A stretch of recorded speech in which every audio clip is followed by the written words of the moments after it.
Hello everyone, Assalamu alaikum. How are you all? I hope you are well. Welcome back to my channel. In this new video, today's video how to convert EPS to JPG in Photoshop. So let's start it. At first, open your Photoshop document. Now you can see convert EPS to JPG.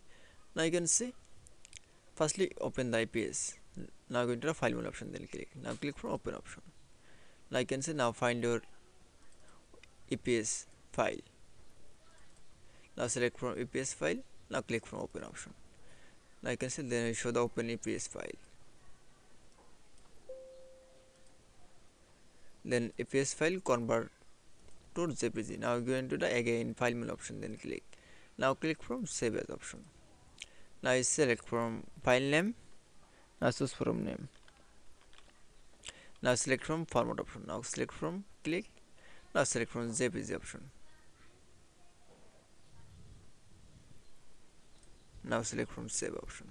Then click OK. That it's. Then check the EPS or JPG file. That it's.